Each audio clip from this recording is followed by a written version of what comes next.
If you have type 2 diabetes and you're tired of being told it's chronic and something you'll just have to manage forever, if your A1C is controlled but your medication list keeps growing or stays the same, and you know deep down you're capable of more than this, you're in the right place. This is the Diabetes Remission Roadmap podcast. We're Brian Bisher and Cory Jenks, two pharmacists who spent over 2 decades inside healthcare. And we started this show because we got tired of watching capable people stuck getting managed instead of rebuilt. Here's what most people aren't told. Type 2 diabetes isn't just a blood sugar problem, it's a muscle and energy storage problem. When your body loses strength and metabolic flexibility, blood sugar rises, and you can rebuild that. On this show, we break the scripts that say more meds are inevitable, you're destined to just manage, remission isn't possible, and instead we teach you how to build muscle, eat in a way that keeps you full, and regain control of your health again. No extremes, no shame, just practical strategies to help you move toward remission and lead your health again. Let's get to work. Welcome back to another edition of the Diabetes Remission Roadmap podcast. And Brian, I got a question for you. Do you like Toby Keith and or country music? Toby Keith. You know what? I used to go to some country concerts, but not so much anymore. Why? Okay. Why do you ask? He has a song, and may he rest in peace, by the way. A little less talk, a lot more action. And today we're talking about less talk and taking more action. That's the theme of today's episode. I like it. Yeah, I like more action because action is what actually gets things done, right? Exactly. So what we're talking about today is, if you're listening, if you ever felt like managing your diabetes feels like a full-time job or a second full-time job or a third full-time job, or doing meal plans, supplements, complicated exercise regimens, you're listening to podcasts like ours, which is great. You're watching YouTube videos, hopefully our YouTube videos. You're consuming content on Instagram, hopefully ours. You're listening to social media experts. You're checking out glucose monitors. You're reading books. You're doing all kinds of consumption of information. And it feels, help me if I'm wrong here, it could feel like there's a lot of shouting going on. Does that seem right? Shouting, sure. Why shouting? Why not whispering? It's just a lot of noise. And when we talk to prospective clients, a lot of what we hear about is they've been listening to something for years. They've been reading something for years. They've gone to different webinars, different seminars, and everyone's selling something different. They're honestly confused and frustrated because they're also listening to their doctor, and their doctor isn't really helping them out. And it's a lot of learning. And in the meantime, what is happening? Their blood sugar's staying high. They're stuck on medications, and they're frustrated. Their doctor's frustrated. They don't feel good, and nothing is happening, Brian. Hey, yeah, take this, follow up in 3 months. We'll recheck the labs, do some exercising, watch what we eat, watch your portions. That's probably the advice what they get. And I think sometimes people assume that to get better results requires a lot of effort. You got to be working really hard. You got to be white knuckling. You got to be straining, sweating. But reality, oftentimes better results just comes from better focus, as Brian focuses in on the camera here at me, right? Yeah, I agree. You hit the nail on the head. Just focusing in on what this always goes back to the big rock, to the analogy we talk about. Then the medium rocks, then the rocks, but just I think the analogy you're talking about, imagine you have a jar. Okay. And you're trying to have a pile of rocks that are larger, a pile of medium rocks and sand.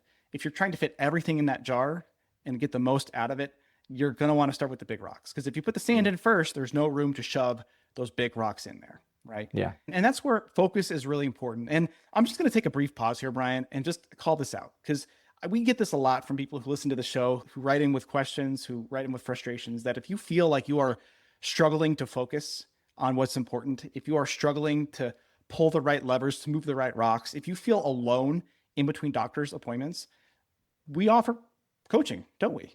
Yeah. You can see if it would be a good fit. So Brian, how would someone who's interested in working with us get a hold of us?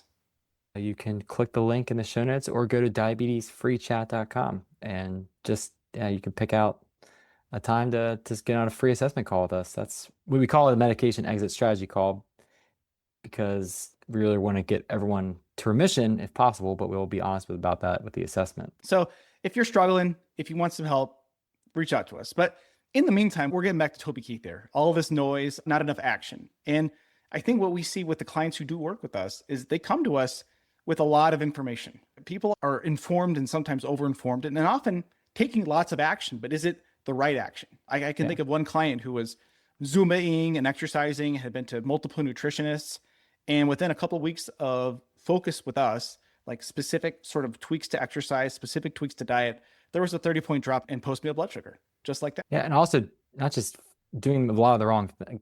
Not just doing a lot of things, but also chasing different holes, like chasing different rabbit holes for looking for the root cause while ignoring some of the bigger things to focus on, like just pure energy toxicity, looking for what do you call it? Like the thing you just the scapegoat for your diabetes, like the root cause of diabetes.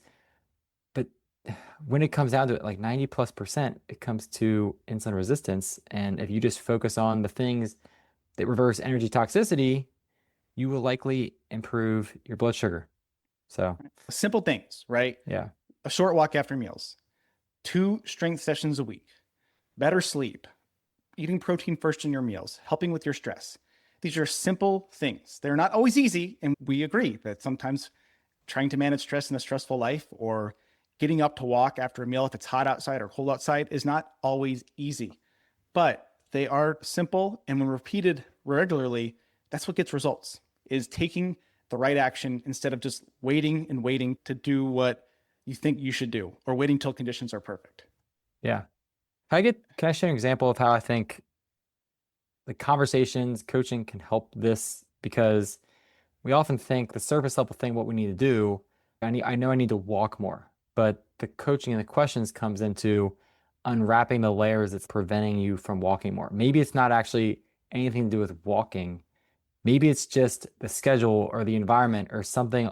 Your shoes are just in the wrong place. Or in terms of packing your lunch for work, maybe it's not just making the food, but it's actually going to the grocery store and knowing what to get and having that clarity around the shopping that then increases your confidence level of actually doing it. We have these things like, okay, I know I need to pack my own food. I know I need to eat protein. You need to chip away the layers of that and find what is truly underlying and what's the first domino to knock down, so to speak, that then results in you actually doing the thing that you know you need to do. And oftentimes it's hidden under something else, something you're not really looking at, something you're not really thinking about, but it's in these conversations that you realize, okay, I just need to write down a plan. First, I need to just write down what I'm going to go to the grocery with and get. And then I need to identify, pick a time to actually go to the grocery, shop, and then talk through some of my hesitancies and my resistance to actually shopping, to cooking, some of the limiting beliefs that I have. And I'm recalling a conversation with a specific client that we had to really give this example of how, okay, I don't have time to cook. I don't have time to prep much. Meal prep in the mind of this client was like, had to be one day when we just broke that belief down to, no, it could just be 5 minutes of getting something ready in the morning. And if you look at it, you break something down from an hour plus endeavor. I don't even meal prep really. We don't even really meal prep. I would just do prep of something in the morning to prepare for the day. And long story short, Cory, is it just comes down to breaking this up into actionable things when like that will help you then reveal how it's actually going to be possible to do the thing that we're talking about here. Yeah. And I was talking to my friend here in town and he has 1 kid and I have 3. And he's, oh my gosh, how do you do anything with 3 kids? And we're talking about staying in shape. He's pushing 40. I'm pushing 40. And an example from my own life is tomorrow will be Saturday morning and I will be going for an hour-long ruck. And tonight I will put my shoes and my 45-pound ruck by the door because in the morning, I don't want to be lugging that through the house with the sleeping family. That's one example of taking a small step to make it possible to do this bigger thing in the morning when I know that I will not want to do that. And if you're out there and you're like, I haven't taken any action, I'm going to give you a real life example of myself not taking action on something. Brian, can I share that? Yeah, let's do it. So I've been wanting to find a new hobby, and that hobby is going to be relacing baseball gloves because I have a broken glove that I was going to give to someone to fix. And I was like, no, I'm going to learn how to do this myself. I need to do something with my own hands. And it has been probably 2 to 3 months of me deciding to do this and still not having done it. I have all of the gear. I've watched videos. And last week I finally washed the gloves that I'm going to fix. So it was like, oh, I actually can do this and I kept making excuses. I don't have time. I have kids, whatever. And by the time we record our next episode, I better have fixed my catcher's mitt, Brian, is what I'm saying. This is a wake up call to myself to just start taking action because I'm doing all of these things that aren't getting me closer to the goal line. I don't need to watch more videos. I need to just start getting my hands dirty, do it, make some mistakes and adjust. And that's really what life is. And I think we have a lot of a fear of making mistakes. And I got news for you. It's learning. It's not mistakes. Yeah. Growth mindset is you inject the growth mindset into mistakes and you also, again, protect your self-worth from making mistakes because our ego wants to say we can't make mistakes, we can't. But no, if you know inherently your self-worth is there, it's fine. It's independent of your performance, which AKA comes from mistakes, then you're good. Just start doing it. That's a great example, Cory. Thank you for sharing the great example of resistance that you're Oh my experiencing gosh, yeah. And from it's just my sitting ego. down. I'm like, I've had years of success as a pharmacist, as doing many things, and this is going to be like a challenge. I'm not very good visually, spatially, and so to do something with my hands is just not as I'm not as handy, or, and that's why I want to do it. So hopefully, if you're a listener, call me out, send us a message, and ask for a picture of my fixed baseball glove. I'll ask So, you for it.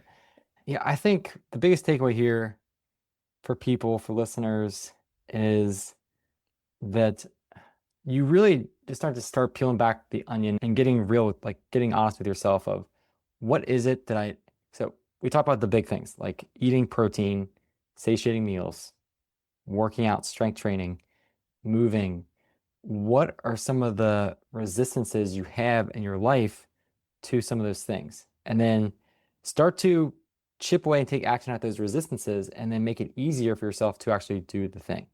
because I might be off because you are the savant coach with the mindset and language here, but I think sometimes it can feel like, I think asking like, what are you doing right now that isn't actually helping? Are you chasing perfection? Are you trying a ton of supplements? Are you obsessing over every fasting blood sugar you have? Because maybe it's time to stop doing those things. And really, if a lot of the people we talk to feel overwhelmed, and sometimes, and when people get into our program, like where it starts, it's very basic and simple. And this is a change I had to make because I'm used to 15-minute appointments every 3 months where you got to throw out the kitchen sink at someone. But sometimes, like if you're feeling overwhelmed, you don't need to add something else. You need to do less, but do it consistently. Am I right here? Yeah, absolutely. So, And yeah. thanks for bringing back the mindset piece because I think that is important. You mentioned how your friend asked, how are you even doing this with 3 kids? Like it sees that's a great example of a limiting belief. In his mind, like it's not going to be possible because he's got this doubt, this limiting belief that it's impossible to stay in shape with even 1 kid. And those limiting beliefs then turn into excuses and just things that will just inside your head, you're not even realizing you're saying to yourself that you put up these walls and barriers that make it even harder versus you can break these limiting beliefs by asking the question, which we both really like, how might I do this? And then you just go from there. It's a very open-ended question. It's a very positive framing possibility question. So how might I consistently work out twice a week? And then just go from boom. You're gonna be listing out all the things you need to do to actually make that happen. Right. And Brian and I, we are actually going to take our own advice because we know that more isn't always better. And so what we're going to be doing going forward is we're going to focus on doing 2 podcast episodes a month instead of 4, along with our monthly Rapid Fire Friday. So we're going to continue putting out videos on social, answering questions we hear often. We'll put out those Friday episodes. I'll be putting out 2 YouTube videos a month instead of the one every Monday. So it'll be the first and third Wednesday, you'll hear the pod, and second and fourth Monday, you're going to see the YouTube video. And the last Friday of the month, we'll do the Rapid Fire Friday because we'd rather bring you fewer episodes that are thoughtful, practical, worth your time, and give you more time to put things into action because we don't want more noise. You need information that you can take action on and time to take action on that information. Yeah. Yeah, for sure. And that's actually some feedback I've gotten from some listeners is, oh my gosh, there's something coming out every week. I can hardly keep up. And we don't want you to hardly keep up. We want you to thrive. So less, but more. So we want to hear one thing you're going to start taking action on after this episode. Are you going to put your shoes by the door? Are you going to make a grocery list? Send us a message, send us an email, send us a DM. We want to hear about it and we'll share it. And because we think it's that important to really focus down and do what's important. Yeah. So any parting words of wisdom, Ryan? Talk out loud so you can hear your limiting beliefs. Talk to someone about this. Honestly, the conversation, even if people do not either way, the conversation alone of talking with people in assessment calls reveals so many limiting beliefs that everybody walks away with clarity. Wow, I didn't realize I was telling myself this. And the truth of any kind of transformation, if you want to be the type of person that does not rely on medication anymore for diabetes, then you need to transform. You need to do something out of your comfort zone. The person you are right now has gotten you to the place you're at. You need to start stepping out of that person, out of that shell, and becoming a bigger version of yourself if you want to achieve a result that you have not previously achieved before. And I think a lot of that does come down to, again, stepping out of your comfort zone and just having a conversation that reveals so much truth and clarity about yourself and your situation. So, yeah. Great. We'll be back, not as often. As we were saying at the top of the episode, if you're interested in finding some clarity and would like to book a medication exit strategy call, let us know. Send us a message. Check the link in the bio or in the show description. But until next time, you know what to do. Keep it simple and do what works. If this episode gave you clarity or hope, share it with one friend who's been stuck in the diabetes trap. That's how this mission grows. One person, one family, one story at a time. And if you haven't yet, leaving a quick review helps more people find the show and realize they're not stuck with meds forever. It takes less than a minute and it means the world to us. Thanks for being here, and thanks for being part of this movement toward freedom. Thanks for listening to the Diabetes Remission Roadmap. The ideas discussed here are for general informational purposes only and do not constitute medical or nutritional advice. We are pharmacists, but we're not your personal healthcare providers.